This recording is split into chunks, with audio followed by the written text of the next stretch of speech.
نحمدہ ونصلی علی رسولہ الکریم اما بعد فاعوذ باللہ من الشیطان الرجیم بسم اللہ الرحمن الرحیم رب اشرح لی صدری ویسر لی امری واحلل عقدۃ من لسانی یفقہوا قولی ربنا لا تؤاخذنا ان نسینا واخطانا۔ حاضرین گرامی قدر، آج کی اس نشست میں انشاءاللہ العزیز ہم سورۃ المؤمنون کی آیت نمبر 1 تا 11 کا مطالعہ کریں گے، اور ان آیات کا جو سر عنوان میں نے مقرر کیا ہے وہ یہ ہے کہ جنت کی کامیابی کون پائے گا۔ آپ یہ بات اب تو بہت اچھی طرح سمجھ گئے ہیں کہ ہم قرآن مجید کے ان مقامات کا مطالعہ کر رہے ہیں جس میں اللہ تعالیٰ نے خود اس بات کو یقینی بنایا ہے کہ ان اعمال کے کرنے والے آخرت کی فلاح اور آخرت کی کامیابی کو حاصل کریں گے، اور ہر دفعہ اس کے لیے اسالیب گرچہ کچھ مختلف اختیار کیے گئے ہیں۔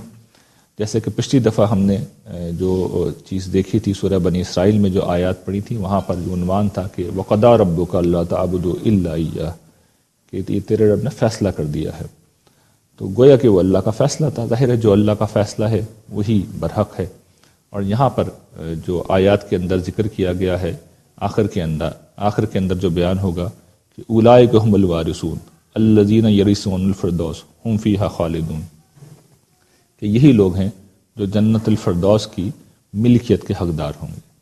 تو یہی اس کو ہم نے عنوان بنا لیا ہے۔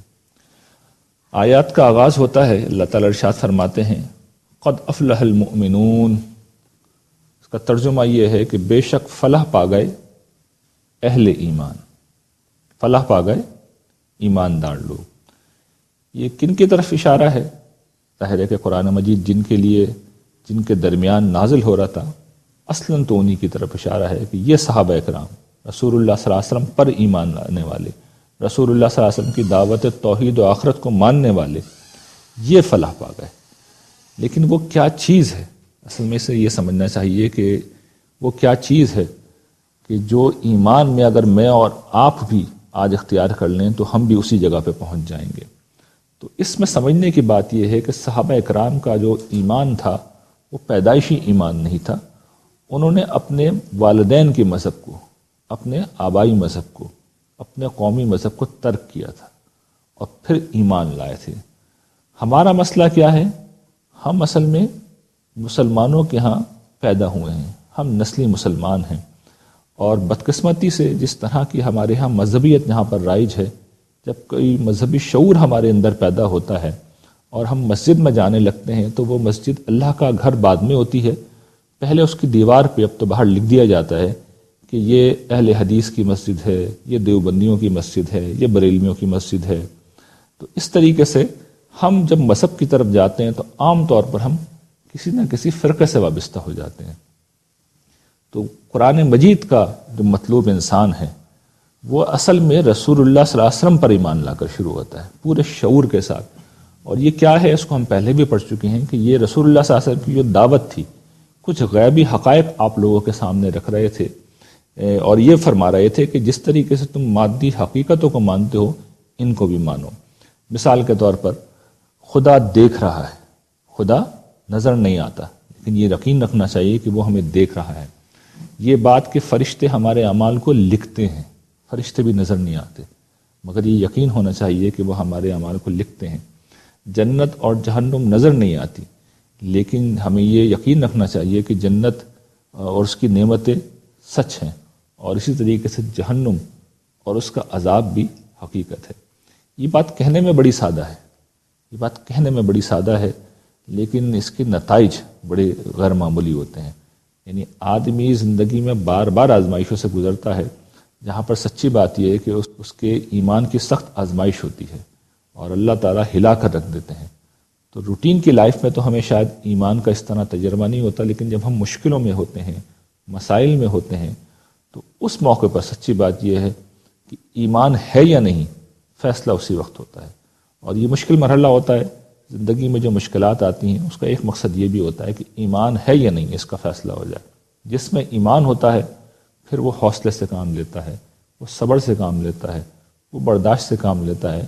گرچہ ظاہر ہے کہ انسان ہے، کمزور ہے، اللہ ہی سے شکوہ کرے گا، لیکن یہ بھی تو ایمان ہی ہے، یہ بھی تو ایمان ہی ہے۔ تو یہ ایمان ہے جو مطلوب ہے، اور اسی ایمان کے بارے میں کہا گیا ہے کہ یہ ایمان والے فلاح پا گئے، یہ کامیابی حاصل کر چکے۔ اور یہ دیکھیے ماضی کے اسلوب میں کہا گیا ہے، افلاح ماضی کا صیغہ ہے، اور یہ گویا کہ اللہ تعالیٰ نے ایک زبان کا اسلوب ہے کہ اپنے فیصلے کو سنا دیا کہ یہ تو ہو گیا، یہ تو ہو گیا، گرچہ یہ مستقبل میں ہونا ہے، لیکن اللہ تعالیٰ اس چیز کو گارنٹی کر رہے ہیں کہ جن لوگوں نے یہ خصوصیات اختیار کی ہیں اور جو اس طرح ایمان لائے ہیں، میرا فیصلہ یہ ہے کہ وہ فلاح پا گئے، فلاح دنیا کی بھی، اور اصلاً یہ اشارہ ہے آخرت کی فلاح کی طرف۔ اچھا، اس کے بعد اب یہ جو ایمان ہے یہ تو بیج ہے نا، اس بیج کے کچھ ثمر نکلتے ہیں، کچھ پھل نکلتے ہیں، کچھ اس کی شاخیں پھوٹتی ہیں۔ اب قرآن مجید ہر جگہ ان کا ذکر کرتا ہے، یہاں پر بھی ان کا ذکر کر رہا ہے۔ تو پہلی جو شاخ ہے ایمان کے اس شجر کی، اس کو اس طرح بیان کیا جا رہا ہے کہ الذین هم فی صلاتہم خاشعون، کہ یہ جو لوگ ایماندار لوگ کون ہیں؟ یہ وہ لوگ ہیں کہ جو اپنی نمازوں میں خشوع اختیار کرنے والے ہیں۔ نماز میں خشوع کیا ہوتا ہے؟ دیکھیے، اس کا مطلب یہ نہیں ہوتا کہ آدمی کو نماز میں بہت رونا آ رہا ہو اور اس پہ کپ کپی طاری ہو اور اس کو غیر معمولی کیفیات حاصل ہو رہی ہوں۔ اس کا سادہ ترین مطلب یہ ہے، جس طرح عام ہم گفتگو میں کہتے ہیں کہ میں کسی سے مروب ہو گیا۔ تو جب آدمی کسی سے مروب ہو جاتا ہے اور اس کے سامنے بیٹھا ہوا ہوتا ہے تو پھر کیئر لیس نہیں ہوتا، بے پرواہ نہیں ہوتا، وہ اپنے جسم کو بار بار کھجا نہیں رہا ہوتا، وہ پہلو نہیں بدل رہا ہوتا، وہ اس کو گھور کر نہیں دیکھ رہا ہوتا، بلکہ اس مروب ہونے کے نتیجے میں ایک نوعیت کی پستی طاری ہوتی ہے، عاجزی طاری ہوتی ہے، آدمی میں جھکاؤ پیدا ہوتا ہے، آنکھیں جھکتی ہیں، گردن جھکتی ہیں، انسان کے ہاتھ بن جاتے ہیں، انسان کی دل بھی، سب سے پہلے تو دل ہے جو انسان کا جھکتا ہے۔ تو یہ اصل میں خشوع یہ ہے کہ یہ وہ اثرات ہیں کہ دل میں ایک روب پیدا ہوا، یہ احساس پیدا ہوا کہ کتنی بڑی ہستی ہے پروردگار عالم کی، آسمان و زمین کا خالق ہے، مالک ہے، اور میں بندہ عاجز، میں بندہ ناچیز اس کے سامنے پیش ہو رہا ہوں، میری کیا حیثیت، میری کیا اوقات۔ تو انسان پہ یہ کیفیت طاری ہونی چاہیے، اور یہ نہ ہو کم سے کم، اگر یہ نہ ہو تو اس کے بالکل برعکس نہیں ہونا چاہیے، جس کو میں نے اس طرح سمجھایا کہ انسان جو ہے وہ کبھی اپنے کپڑوں سے کھیل رہا ہو نماز میں، کبھی داڑھی کو کھجا رہا ہو، کبھی اپنے دوپٹے کو ٹھیک کر رہا ہو، اور کبھی نظریں اٹھا کے ادھر ادھر دیکھ رہا ہو، تو یہ چیز اصل میں خشوع کے خلاف ہے۔ بے پرواہی کے ساتھ نماز نہ ہو، بلکہ یہ احساس ہو کہ میں جس ہستی کے سامنے ہوں تو مجھ پر اس کا روب ہونا چاہیے، یہ انسان میں احساس ہونا چاہیے۔ یہ لازمی تو نہیں ہے، یعنی اس طرح تو نہیں ہے کہ اگر خشوع نہیں ہے تو نماز ادا نہیں ہوگی، لیکن یہ نماز کا کمال ضرور ہے، نماز کا جمال ضرور ہے۔ تو اس کو ہمیں خیال رکھنا چاہیے کہ یہ غیر معمولی چیز ہے، اور یہ اگر کسی نے حاصل کر لی ہے تو وہ مبارکباد کا مستحق ہے، اور ظاہر ہے کہ ایک مشکل کام ہے، لیکن کوشش کرنی چاہیے، اس کو نصب العین بنا کر سامنے رکھنا چاہیے۔ دوسری چیز قرآن مجید بیان کرتا ہے والذین هم عن اللغو معرضون، یہ کون لوگ ہیں کہ جو لغویات سے دور رہنے والے ہیں۔ یہ کیا چیز ہوتی ہے لغویات؟ اصل میں یہ سمجھ لیے کہ بندہ مومن ایک با مقصد انسان ہوتا ہے، اور اس کے سامنے جنت کی فلاح جس کا ذکر شروع میں ہوا، وہ ایک ہدف، وہ ایک نصب العین کے طور پر پہلے دن سے موجود ہوتی ہے۔ تو اگر انسان کی زندگی کا کوئی واضح نصب العین اور واضح مقصد ہے تو پھر اس کا لازمی نتیجہ کیا ہوگا کہ انسان ہر اس چیز سے دور رہے گا، چاہے وہ جائز ہو جو اسے اس کے مقصد سے دور کر دے۔ اگر کوئی چیز مقصد سے دور کرنے والی ہے تو پھر انسان جائز ہوتے ہوئے بھی اسے اختیار نہیں کرے گا۔ اس کی مثال ایسے ہی ہے جیسے کہ امتحانات میں جب بچے پڑھ رہے ہوتے ہیں تو بہت سی چیزیں اس وقت جائز ہوتی ہیں، وہ کر سکتے ہیں، لیکن آپ دیکھتے ہیں کہ وہ نہیں کرتے۔ تو انسان اس دنیا میں بھی جب کسی چیز کو مقصد بناتا ہے تو پھر اس درجے کی قربانی دیتا ہے، ضروریات کی بھی قربانی دیتا ہے۔ تو قرآن یہ تو نہیں کہتا کہ ضروریات کی قربانی دو، لیکن یہ بہرحال ایک چیز ہے کہ جو اہل ایمان کا وصف ہونا چاہیے کہ لغو بے مقصد چیزوں سے دور رہا جائے۔ یہ چیزیں کیا ہوتی ہیں؟ لا یعنی گفتگو، بے مقصد شغل میں لگے ہوئے ہیں۔ آج کل جیسے لوگ فیس بک پہ لگے رہتے ہیں، فار نو ریزن. یعنی آپ ٹھیک ہے ایک چیز آپ نے کرنی ہے دیکھنی ہے، سرفنگ کرتے رہتے ہیں. سرفنگ کا مطلب ہوتا ہے ٹی وی کے چینل گھماتے رہتے ہیں یا ایک سائٹ سے دوسری سائٹ پہ جاتے رہتے ہیں. یہ کچھ مثالیں ہیں.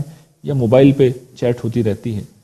تو یہ جو بے مقصد گفتگو ہے، بے فائدہ محفلیں ہیں، بیٹھے ہوئے ہیں گپے مار رہے ہیں، 3 4 گھنٹے ضائع کر دیے. ایک با مقصد مومن کی زندگی میں ان چیزوں کا کوئی گزر نہیں ہو سکتا. اس کا مطلب یہ نہیں ہے کہ وہ معاش کے لیے کچھ نہ کر رہا ہو. وہ معاشی ایکٹیویٹی بھی کرے گا، وہ تفریح بھی کرے گا، وہ آرام بھی کرے گا، وہ انجوائے بھی کرے گا. یہ چیزیں لغویات میں شامل نہیں ہیں. یہ چیزیں لغویات میں شامل نہیں ہیں، ضروریات میں شامل ہیں. لغویات وہ چیزیں ہیں جن کا کوئی نہ دنیا میں فائدہ ہے نہ آخرت میں فائدہ ہے. اور پھر یہ ظاہر ہے کہ انسان کے وقت کا اسراف ہے، وقت کا ضیاع ہے. اس پہلو سے بھی یہ سمجھیے کہ انسان کے خزانے کو ضائع کرنے والا ہے. لغویات کا ایک دوسرا پہلو بھی قرآن مجید ہمیں توجہ دلاتا ہے کہ جب آپ کوئی دعوت حق لے کے اٹھتے ہیں تو ہمیشہ ایسا ہوتا ہے کہ کچھ مخالفین آپ کے پیچھے لگ جاتے ہیں.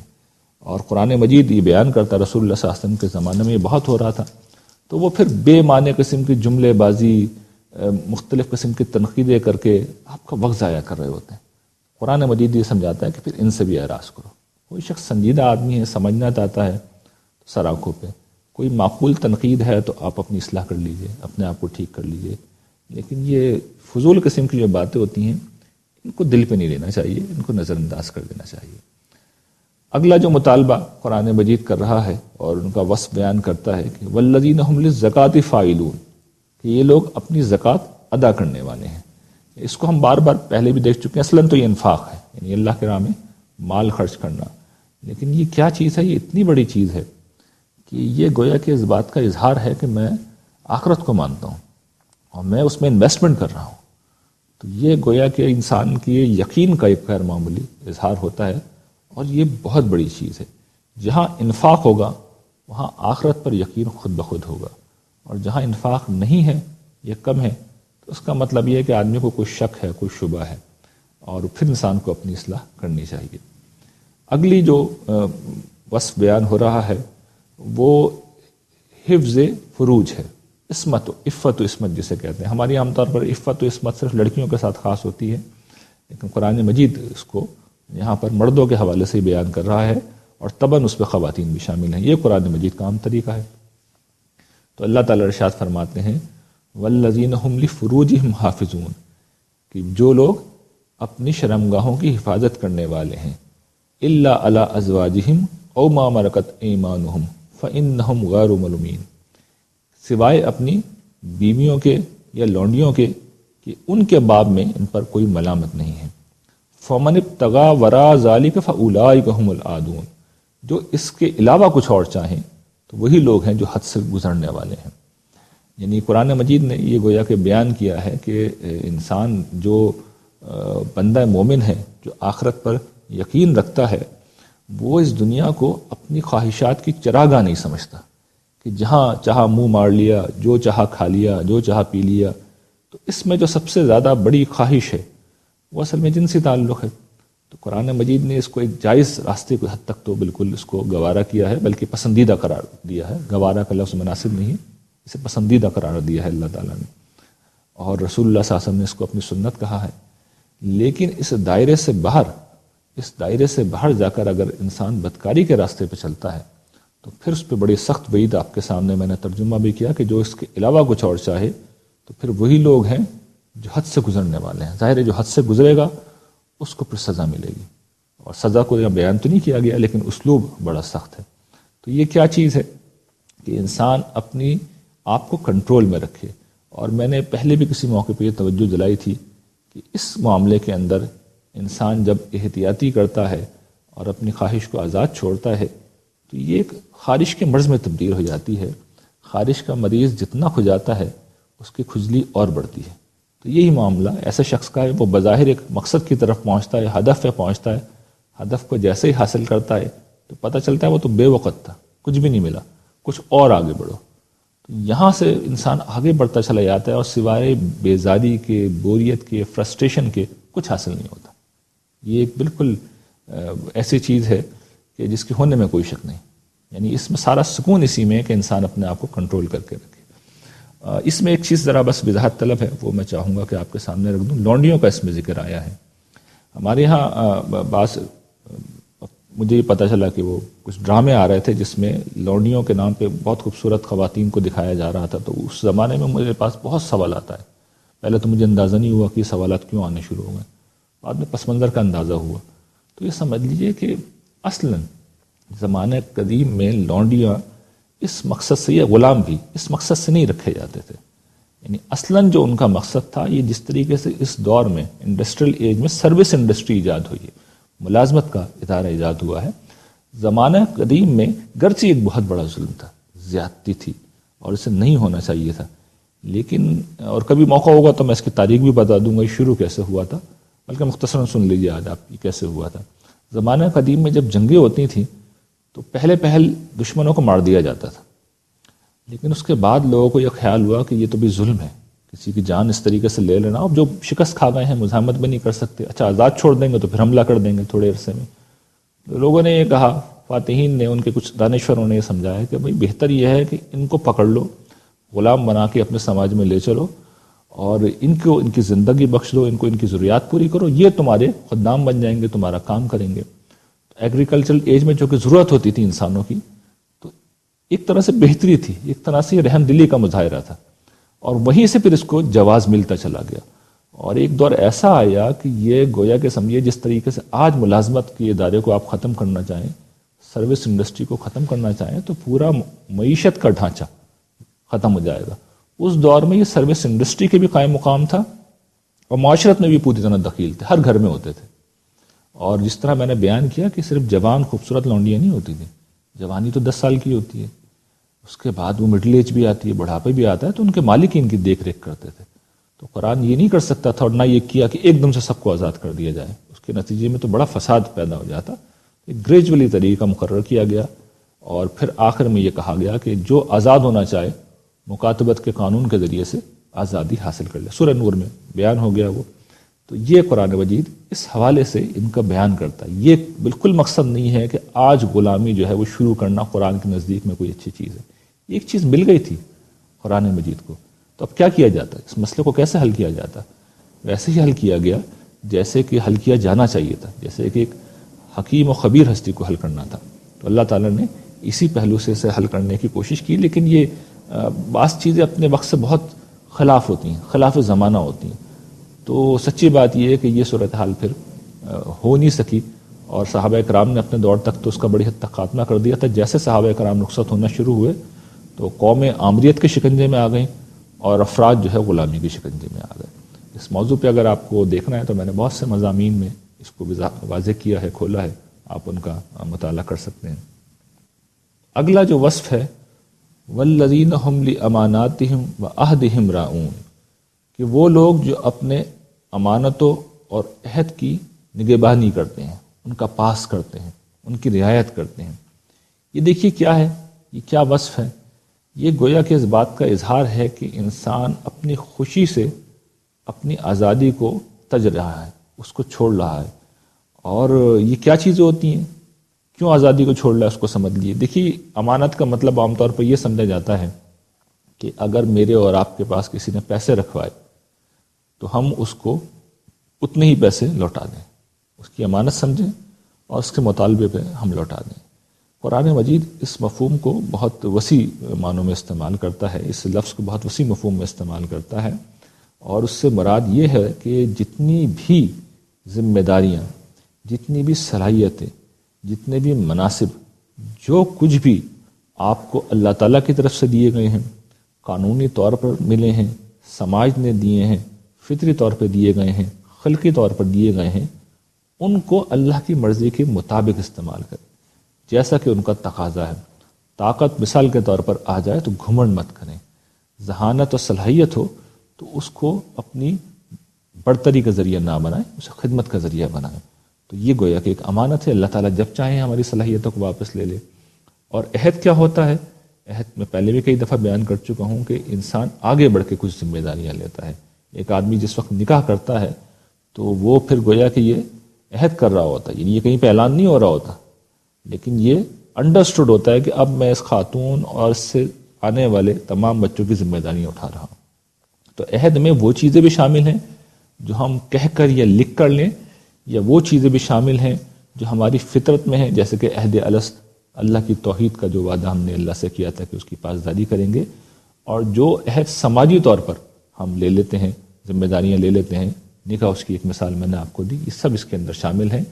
تو یہ اتنی جامع آیت ہے کہ معاشرت کی جتنی بھی ذمہ داریاں ہیں وہ سب کے سب اس کے اندر شامل ہیں، اور یہ ایک بندہ مومن کا ایک طریقہ ہوتا ہے، یہ اس کا وصف ہوتا ہے کہ معاشرے کی سطح سے، قانون سے، تعلقات میں جو بھی ذمہ داری وہ اٹھائے، خود اٹھائے یا اسے دے دی جائے، وہ اس کی پاسداری کرے۔ اور یہ مشکل کام ہے، بہت مشکل کام ہے، لیکن ظاہر ہے کہ جو بدلہ آگے آ رہا ہے اس سے آپ کو اندازہ ہو جائے گا کہ یہ مشکل تو پھر پوری کرنی چاہیے۔ ارشاد فرمایا جو آخری وصف یہاں پہ بیان ہو رہا ہے، اور یہ وہی ہے جہاں سے بات شروع ہوئی تھی، نماز سے شروع ہوئی تھی، نماز پہ ختم ہو رہی ہے، والذین هم علی صلواتہم یحافظون، کہ وہ لوگ جو اپنی نمازوں کی حفاظت کرتے ہیں۔ نمازوں کی حفاظت کیا ہے؟ انسان نماز کو باقاعدگی کے ساتھ پڑھے، 5 وقتہ پڑھے، اراکین کو ٹھیک ٹھیک ادا کرے، اس کے اذکار کو یاد کرے، جس طریقے سے ادا کرنا چاہیے ویسے ادا کرے۔ تو یہ نمازوں کی حفاظت ہے، یہ بندگی کا اظہار ہے، اور بندگی کا سب سے بڑا اظہار ہے یہ اللہ تعالیٰ کو 5 دفعہ جا کر بتانے کا عمل ہے کہ پروردگار میں آزاد نہیں ہوں، میں آپ کا غلام ہوں، آپ میرے آقا ہیں، آپ میرے رب ہیں، میں بندگی کا اقرار کرنے حاضر ہوا ہوں، میں آپ کی نعمتوں کا شکر ادا کرنے کے لیے حاضر ہوا ہوں۔ ضروری نہیں کہ ہر دفعہ ہم یہ بات زبان سے کہہ رہے ہیں، لیکن یہ بات ہم جب بھی نماز میں جاتے ہیں تو زبان حال سے کہہ رہے ہوتے ہیں، پروردگار آپ میرے آقا ہیں، دیکھیے میں آپ کے سامنے ہاتھ باندھ کے کھڑا ہوں، سر جھکا رہا ہوں، کمر جھکا رہا ہوں، اور اپنی ناک آپ کے سامنے میں نے رگڑ دی، اپنی پیشانی آپ کے سامنے ٹیک دی، اور آپ کے سامنے بیٹھ کر میں اپنی جھولی پھیلا رہا ہوں، میری اس جھولی کو بھر دیجیے۔ یہ بڑا خوبصورت تعلق ہے اللہ تعالیٰ کے ساتھ، بندہ پہلے اپنی بندگی کا اظہار کرتا ہے، اور آخر میں جب تشہد میں بیٹھتے ہیں تو گویا کہ آپ اپنی جھولی پھیلا کے بیٹھ جاتے ہیں کہ میں نے جو کہنا تھا، کرنا تھا، کر دیا، اب آپ میری کچھ دعا ہے، التجا ہے، اس کو سن لیجیے اور میری جھولی بھر دیجیے۔ تو رسول اللہ صلی اللہ علیہ وسلم تشہد میں بیٹھ کر دعا ہی مانگا کرتے تھے۔ ہمارے یہاں اس کا کوئی تصور نہیں ہے، لیکن یہ مجھے واضح کرنی تھی چیز تو میں نے بیان کر دی۔ تو یہ کیا چیز ہے؟ یہ آخری مطالبہ ہے، اور پھر آخر میں اس کا نتیجہ ہے کہ اولئک هم الوارثون، کہ یہی وہ لوگ ہیں جو مالک بنیں گے۔ وارث کا ویسے تو مطلب یہ ہوتا ہے کہ کسی کے بعد اس کی چیزوں کا مالک بننا، لیکن بعض اوقات مجرد ہو جاتے ہیں۔ یہ جو الفاظ ہوتے ہیں، مجرد ہونے کا مطلب یہ ہوتا ہے کہ کسی کے بعد والا حصہ جو ہے وہ حذف ہو گیا، وہ نکل گیا، وہ رہ گیا۔ مالک ہونا، یہی مفہوم اب اس کے اندر باقی رہ گیا ہے کہ وارث کا مطلب کیا ہے؟ مالک ہونے والے، یہی لوگ ہیں جو مالک ہوں گے۔ کس چیز کے مالک ہوں گے؟ اب اس کو بیان کیا جا رہا ہے، الذین یرثون الفردوس ہم فیہا خالدون، کہ یہی وہ لوگ ہیں جو فردوس کی بادشاہی کے مالک بنیں گے اور وہاں ہمیشہ رہیں گے۔ یہ قرآن مجید کی تعبیر ہے، اور ساری زبانوں میں فردوس کا لفظ جو ہے اس معنوں میں پیراڈائز جسے انگریزی میں کہتے ہیں، یہ پیراڈائز بھی اصل میں یہی فردوس ہے، اور فارسی میں بھی استعمال ہوتا ہے۔ ساری زبانوں میں فردوس کا لفظ جنت کے لیے استعمال ہوتا ہے، اور یہ اللہ تعالیٰ کی عظیم ترین نعمت ہے کہ اس نے ہمارے اور آپ کے لیے جنت بنائی ہے، اور ہمیں ایک موقع دیا ہے کہ ہم اسے حاصل کر لیں۔ یہ مشکل کام ہے، یقیناً مشکل کام ہے، زندگی ایک بڑی سخت آزمائش ہے، لیکن اگر قیمت یہ مل رہی ہے، نتیجہ یہ نکل رہا ہے، تو پھر میرے خیال میں یہ بازی کھیلنی چاہیے اور ہمت کرنی چاہیے۔ اور یہ بھی میں واضح کر دوں کہ یہ جبر کا سودا نہیں ہے، یہ دل کا سودا ہے۔ جس کو ذوق ہے، جس کو شوق ہے، جس کو خواہش ہے، وہ آ کے یہ بازی کھیلے۔ جب اسے نتیجہ ملے گا اور جب وہ اپنے کاموں کا بدلہ پائے گا، تو فلاح کہتے ہی اسی کامیابی کو ہیں کہ جو ملے تو بڑی مشقت کے ساتھ، مشکل سے ملے، لیکن جب مل جائے تو آدمی کو اس طرح نہال کر دے کہ آدمی ماضی کے ہر دکھ کو، غم کو فراموش کر دے۔ وآخر دعوانا ان الحمد للہ رب العالمین۔